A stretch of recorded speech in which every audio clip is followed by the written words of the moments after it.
खटीमा महाविद्यालय में छात्र संघ चुनाव के बीच हुए एक छात्र द्वारा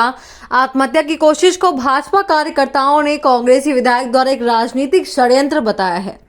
खटीमा महाविद्यालय में चल रहे छात्र संघ चुनाव नामांकन के दिन हुए हाई वोल्टेज ड्रामे में एक प्रत्याशी दीपक मंडेला द्वारा नामांकन रद्द करने पर आत्महत्या की कोशिश करने हेतु महाविद्यालय की बिल्डिंग पर चढ़ गए जाने को लेकर वरिष्ठ भाजपा कार्यकर्ता रमेश चंद्र जोशी ने कांग्रेस के खटीमा विधायक भुवन कापड़ी पर ओछी राजनीति करने का आरोप लगाया। उन्होंने कहा कि विधायक भुवन कापड़ी महाविद्यालय के छात्र संघ चुनाव में अपनी राजनीतिक रोटियां सेक रहे हैं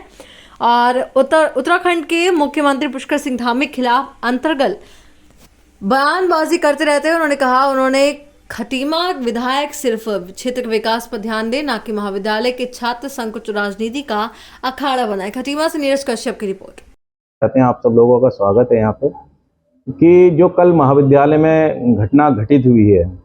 और इसमें सरकार को और माननीय मुख्यमंत्री जी को जो लोग कुछ लोग टारगेट कर रहे हैं, तो मैं उनको बताना चाहता हूँ कि जो भी कल महाविद्यालय प्रशासन द्वारा निर्णय लिया गया था निरस्त करने का किसी एक छात्र नेता का नामांकन को, तो वो किसी भी पॉलिटिकल प्रेशर में नहीं किया गया था। वो लिंग दोष समिति की जो गाइडलाइन है उसके अनुसार ही यहाँ पे भी और रुद्रपुर में हुआ। पिछले वर्ष ये अल्मोड़ा में भी इसी तरीके के मुकदमे की वजह से उस छात्र नेताओं के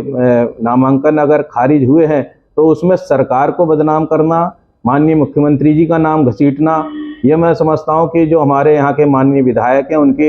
ओछी राजनीति का प्रतीक है और उनको खटीमा के विकास पे ध्यान देना चाहिए, ना कि छात्र संघ की राजनीति में इन्वॉल्व होकर के खटीमा के माहौल को खराब करने की कोशिश करनी चाहिए। हम उनसे अनुरोध करना चाहते हैं कि वो इस खटीमा को, जो खटीमा हमारा एक गुलदस्ता कहा जाता है, उसमें इस तरीके की कोई हरकत ना करें जिसकी वजह से आम जनमानस को बहुत नुकसान उठाना पड़े। कल उनकी जो कोशिश थी, पहले उस कैंडिडेट को वो खड़ा करवाते हैं जानते बूझते हुए कि उसका निरस्त होना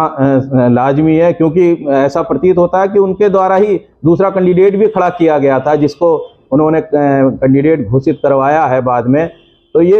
एक सुनियोजित षड्यंत्र था जिसके तहत इस खटीमा के माहौल को बिगाड़ने की कोशिश की जा रही थी। महाविद्यालय एक शिक्षा का मंदिर है। हम सब लोग, हम भी छात्र राजनीति हमने वहाँ से करी है, शुरुआत हमारी थी, हम 5 साल तक वहाँ अध्यक्ष रहे, लेकिन ऐसी ओछी राजनीति कभी भी किसी भी बड़े राजनीतिज्ञ द्वारा, चाहे वो पूर्व में विधायक रहे हों कोई या वहाँ के कोई सांसद रहे हों, कभी भी इन्वॉल्वमेंट छात्र राजनीति में नहीं करते थे। तो मेरा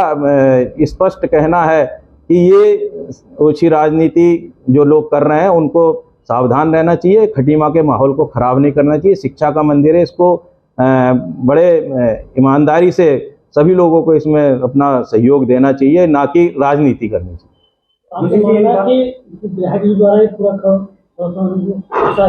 नहीं, स्पष्ट है, बिल्कुल स्पष्ट लगता है, क्योंकि अगर एक विधायक जी पहले उस बच्चे को वहाँ चढ़वाते हैं और उसको फिर उसके बाद वही जाके उसको उतार के ले आते हैं, तो इससे स्पष्ट होता है कि ये कहीं ना कहीं इन्वॉल्वमेंट इनका पूरी तरीके से है। की बात की जाए तो विधायक का एक कहना है कि जो प्रोसेस था महाविद्यालय का 12 बजे प्रोसेस पूरा हो जाना चाहिए था, ये प्रोसेस जो 4 बजे तक चला,